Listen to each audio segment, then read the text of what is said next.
তোমরা কি একটা ব্যাপক মাস ফিল্ম দেখতে চাও? এই ছবিটা দেখে তোমরা বলবে এটা হচ্ছে সিনেমা ভাই, ফুল পয়সা উসুল সিনেমা, তাহলে এই ছবিটা ভুলেও মিস করো না ভাই। হাই, আমি রূপম। এখন কথা হবে আভেশম নিয়ে।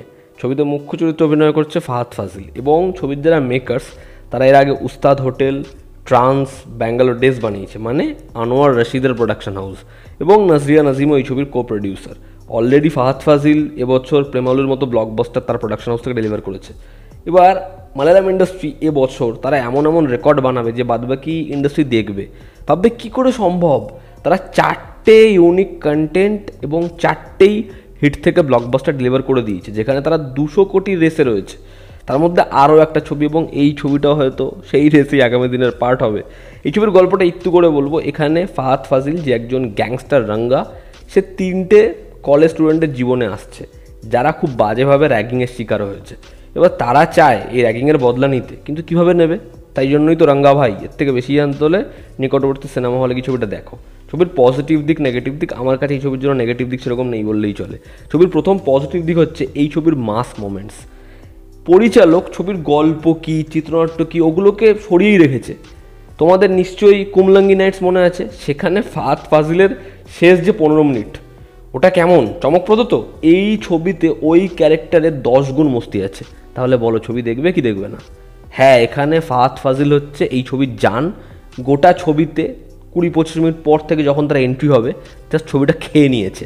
মানে তার ওই যে এন্ট্রি সিনটা, সিগারেট মুখে নিয়ে টয়লেটে দাঁড়িয়ে আরেকজনের সিগারেট থেকে ধরানো সিনটা জাস্ট চুমু।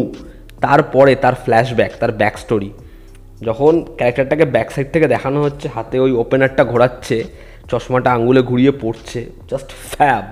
অ্যাকশন সিকোয়েন্সে সে যায় এগিয়ে মারে না, অন্যজনকে ইনস্ট্রাকশন দেয়, দুর্ধর্ষ। ফাহাদ ফাজিল জাস্ট এই ছবিতে ব্যাপক ব্যাপক। তুমি ফাহাদ ফাজিলকে ছবিতে দেখো, মস্তি পেয়ে যাবে। সে এখানে একজন 20-22 বছরের ছেলের চরিত্র অভিনয় করেছে, আবার সে একজন গ্যাংস্টার যার বয়স মিনিমাম 40 বছর তো হবেই। আর যখন তারা ডামসারাত গেমটা খেলছে, যখন সে একই জিনিস বারবার দেখিয়ে যাচ্ছে, বস আস্তে আস্তে লুটোপুটি খাবে। আবার শেষে তার যে জায়গাটা, সেখানে ওই চশমা ভাঙা, সেখান থেকে তাদেরকে দেখা, সেখান থেকে রিভেঞ্জ নেওয়া, সেখান থেকে ঘুরে দাঁড়ানো, ব্যাপক। জাস্ট ফাহাদ ফাজিল এই ছবিটা খেয়ে নিয়েছে।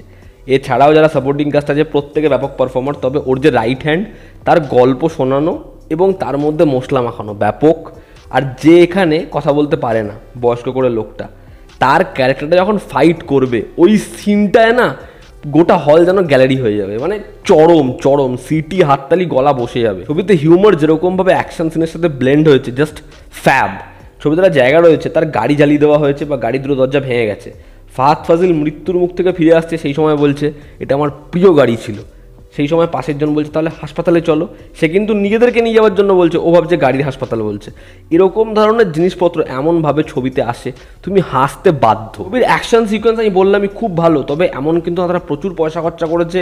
বড়ে মিয়া ছোটে মিয়া এই ছবিগুলো যেরকম আসে, যেখানে একটা ল্যাভিশ স্কেল এখানে নেই, এখানে খালি স্টাইলাইজেশন রয়েছে, প্রপার স্টাইলাইজেশন। সেখানে 3-4টে ক্যারেক্টার যাদের দেখলে মনে হয় না মারপিট করতে পারে না, তারা এমন মুভ করছে, ব্যাকগ্রাউন্ড স্কোর যেরকমভাবে উঠছে নামছে।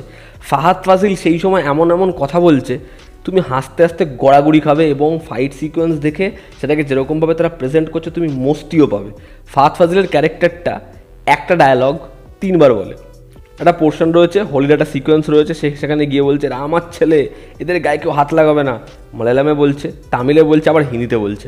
সবাই বলছে হিন্দিতে বলার দরকার নেই, ওই সিনগুলো না মানে তুমি জাস্ট ফিল করতে পারবে, এমনভাবে সেই সিনগুলোকে ন্যারেট করা। আমাদের খুব দেখা কিছু লোক হয় যারা খুব ফেকু, যারা গল্পের পর গল্প দেয়। এই ছবিতে ওরকম কিছু সিন রয়েছে। ওটা যখন আমি দেখছিলাম, আমার খালি ভূতের ভবিষ্যতের ডায়লগটা মনে পড়ছিল, ইয়ার 1941। ছবির যে শেষ দৃশ্যটা, বস চুমু, মানে ওইখানে ছবিতে পুরো বিষয়টা অ্যানিমেট হচ্ছে এবং লোকে জাস্ট পাগল হয়ে যাচ্ছে। একটা সাধারণ গল্প, সাধারণ চিত্রনাট্য, সেটাকে কীরকমভাবে প্রেজেন্ট করতে হয় সত্যি এরা জানে, এবং ওই স্কেলে মস্তি এরা প্রোভাইড করতে পারে। কারণ এই ছবির গল্পের মধ্যে আলাদা করে কী এমন আছে, কিন্তু আছে পরিচালকের ভিশনে। এবং এই ছবিটা আমাদের মুডটাকে বারবার সুইচ করতে পারে।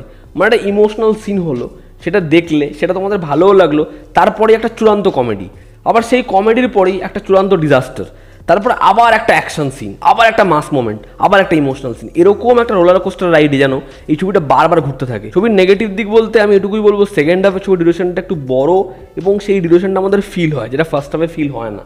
সেকেন্ড হাফে মজা আছে, তবে ফার্স্ট হাফে সারপ্রাইজ অনেক বেশি আছে। সেকেন্ড হাফে সারপ্রাইজগুলো একটু রিপিটেটিভ হয়ে যায়। বাট ওভারঅল আভেশম একটা পয়সা উসুল ব্যাপক মাস ফিল্ম। তোমরা এই ছবিটা দেখো, এই ছবির কমেডি দারুণ, এই ছবির অ্যাকশন দারুণ, ছবির মাস মোমেন্টস দারুণ এবং ফাহাদ ফাজিল ছবির আলটিমেটাম।